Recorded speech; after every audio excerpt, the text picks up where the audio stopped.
She said, I'm not cutting off my ex just because you're insecure. Fair point, I said. Accepted. Amsterdam, the position I declined 3 times for her. She realized I was serious when she showed up at my apartment to work things out. The new tenant answered the door. Hey viewers, before we move on to the video, please make sure to subscribe to the channel and hit the like button if you want to see more stories like this. Thanks. Throwaway account because, well, this story got a bit too real and I don't need the drama resurfacing. But if you're here for some karma relationship justice, buckle up. This is how my ex Emily basically handed me the keys to a better life on a silver platter of betrayal. AITA for finally putting myself first after years of being her emotional doormat? Spoiler, I don't think so. Let me start from the beginning because context matters. I met Emily about 4 years ago at a mutual friend's birthday party in the city. She was this vibrant marketing grad, full of big dreams about climbing the corporate ladder, and I was just hitting my stride as a software engineer at a solid tech firm. We clicked instantly, shared laughs over bad karaoke, late-night talks about our ambitions. I fell hard, and she seemed to as well. Early on, she told me about her ex, Jake. They dated for 2 years in college, but it ended messy. He was the adventurous type, always chasing thrills like spontaneous road trips or quitting jobs on a whim. She painted him as unreliable, someone who left her feeling unstable. I, on the other hand, was the steady one. Reliable job, savings account, plans for the future. That's what she said she loved about me. Fast forward a bit, and I started making sacrifices without even realizing how one-sided it was. Emily hit a rough patch right after we got serious. Lost her entry-level job due to company downsizing, struggled with anxiety about her career.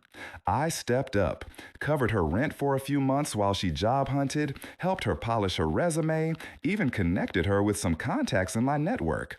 She landed a decent gig in digital marketing eventually, and things seemed good. But that's when Jake started creeping back in. At first, it was innocent enough. A text here and there, just checking in as friends, she'd say. I'd see his name pop up on her phone during movie nights, and she'd laugh it off. Oh, Jake's just sharing a funny meme from our old group chat, no big deal. But it escalated. She'd like his social media posts, pictures of him hiking in some exotic spot or at music festivals, posts that screamed, "Look at my exciting life." I'd mention it casually like, hey, it bothers me a bit that you're still so connected to your ex. Her response was instant defensiveness. Alex, don't be so insecure. Jake's just a friend now. We have history, but that's it. History. That word started to grate on me. I'd overhear bits of their calls, her giggling at his stories, venting to him about work stress instead of me. One night, after a long day, I found her scrolling through old photos on her phone. There was one of her and Jake at a beach, arms around each other, looking carefree. When I asked why she still had those, she snapped. Memories aren't something you delete just because someone new comes along. God, why are you always so paranoid? I wasn't paranoid. I was loyal, committed, and yeah, maybe a little naive, but I loved her, so I tried to trust. Meanwhile, my own career was taking off. About 2 years into our relationship, I got an offer from the company's Amsterdam office, a senior developer role with a fat salary bump, relocation package, the works. It was a dream, working on cutting-edge AI projects, living in Europe, exploring new cultures. But Emily was just starting to stabilize in her job, and she freaked out at the idea of moving. I can't uproot my life right now, Alex. What about my friends, my family? And Jake's here too. He's going through stuff and I want to be around for that. Wait, what? Jake's stuff mattered more than our future? I turned it down for her. She hugged me tight that night, whispering how much she appreciated it. You're my rock, Alex. I don't know what I'd do without you. But 6 months later, the offer came again. Same position, even better terms. Emily was in a good place by then, but she hesitated. Amsterdam sounds amazing, but I don't know if I'm ready for that big a change. And Jake just got dumped. He's a mess. I feel bad leaving everyone behind again. Jake? Wait, what? Jake's stuff mattered more than our future? I turned it down for her. She hugged me tight that night, whispering how much she appreciated it. You're my rock, Alex. I don't know what I'd do without you. But 6 months later, the offer came again. Same position, even better terms. Emily was in a good place by then, but she hesitated. Amsterdam sounds amazing, but I don't know if I'm ready for that big a change. And Jake just got dumped. He's a mess. I feel bad leaving everyone behind again. Jake? I declined a second time, telling myself it was for us. My boss was baffled. This is career suicide, man. Opportunities like this don't come often. The third offer hit last year. By then, things with Emily were strained. Her friendship with Jake had ramped up. Coffee meetups she downplayed as catching up. Late night texts she'd hide when I walked in the room. I'd catch her comparing us subtly. Jake's starting that adventure travel blog. It's so inspiring. Your job's great, but it's just predictable. It stung. I was the one paying bills, planning dates, being there through her lows. Yet, I was predictable. When the Amsterdam email landed, I brought it up over dinner. Emily, this could be huge for us. Fresh start, better life. She sighed, twirling her fork. I get it, but I'm happy here. And honestly, if you're pushing this because you're jealous of Jake, that's on you. Jealous? Maybe a little, but it was more about respect. I wanted boundaries. Look, if we're serious, maybe tone down the contact with him. It feels like emotional cheating. Her eyes narrowed. Emotional cheating? Wow, Alex, that's dramatic. I'm not cutting off my ex just because you're insecure. People can be friends after dating. Grow up. That line hit like a gut punch. I'd sacrifice promotion, stability, all for her comfort, and now I was the insecure one. I sat there staring at my plate, feeling the weight of those 3 declined offers. But I didn't argue. Not yet. Instead, I nodded slowly. Fair point. And in that moment, something shifted. I excused myself, went to the bedroom, and replied to the email. Accepted. Start date in 2 months. No fanfare, no announcement, just a quiet decision to stop being her backup plan. The next few weeks were a slow unraveling. Emily acted like nothing happened, still texting Jake openly, posting vague stories about cherishing old connections. I kept my acceptance under wraps, tying up loose ends at work, subletting the apartment discreetly. Internally, I was a mess, replaying every sacrifice, every time I put her first. Why had I declined Amsterdam 3 times? For someone who saw me as predictable? The confusion knotted at me during long walks alone, staring at the city lights, wondering if I'd wasted years on a one-sided love. But I didn't lash out. I just detached, packed boxes in silence while she was out, focused on the logistics of the move. It was like watching a movie of my own life. Realizing the plot twist was me finally choosing myself. Things came to a head one evening about a month before my move date. Emily had been distant, spending more time out with friends, code for Jake, I suspected. I'd seen her liking his posts again, once where he was tagged at bars with other women, looking smug. That night she came home late, a bit tipsy, and plopped down on the couch with a sigh. We need to talk, Alex. I knew what was coming. I sat across from her, calm as ever. Okay, what's up? She fiddled with her phone, avoiding my eyes. This isn't working. You're suffocating me with all this jealousy stuff. Jake and I are just friends, but you keep making it a thing. I need space to figure out what I want. Space? Right. What you want? Like with Jake? She rolled her eyes, that smug smirk creeping in. See, there it is again. Insecure, Alex. Jake gets me. He's fun, spontaneous. We talk about real stuff without all the judgment. You're always so safe, planning everything, turning down adventures, like that Amsterdam thing, because you're scared of change. I almost laughed at the irony, but I held it in. I turned it down for you, Emily, 3 times. She waved it off dismissively. Whatever. The point is, I deserve someone who matches my energy.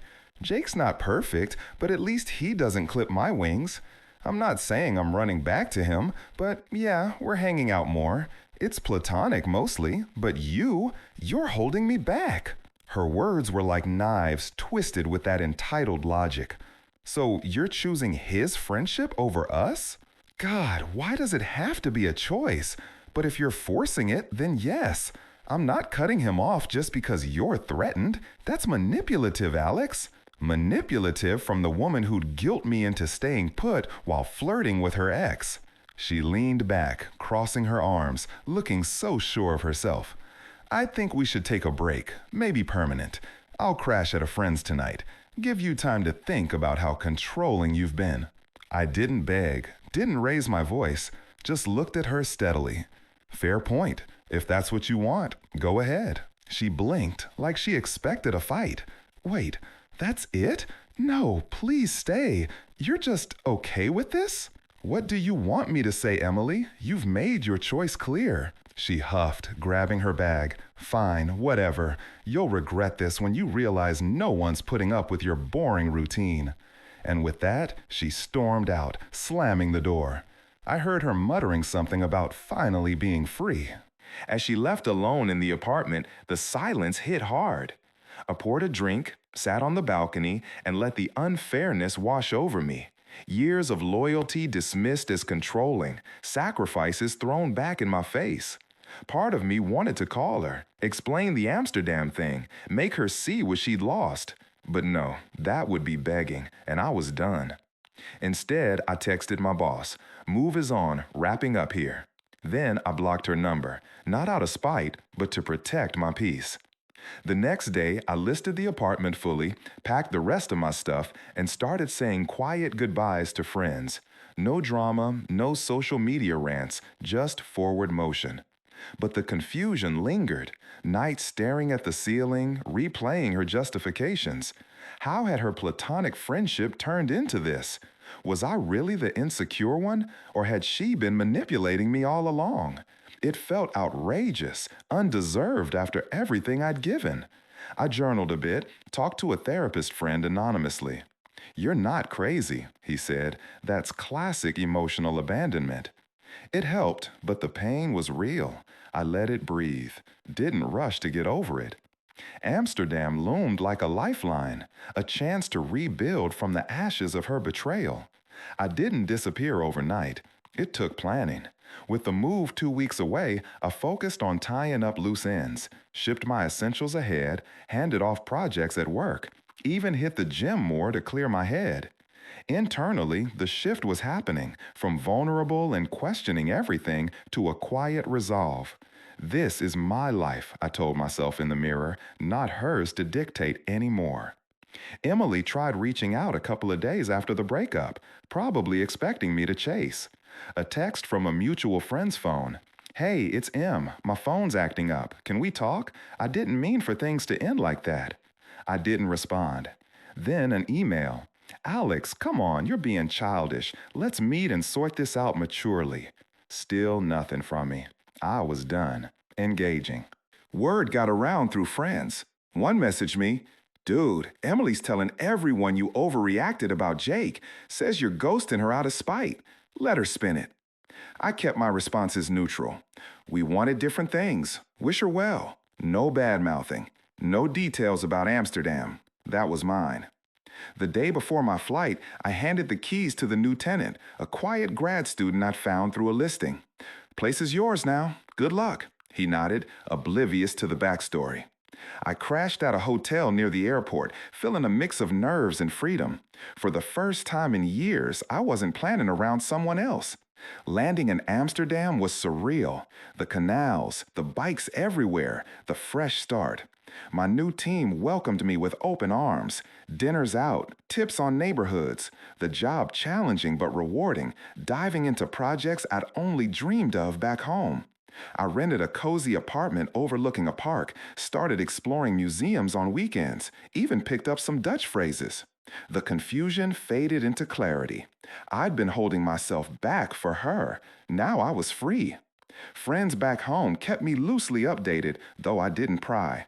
Emily's hanging with Jake a lot now. Seems official.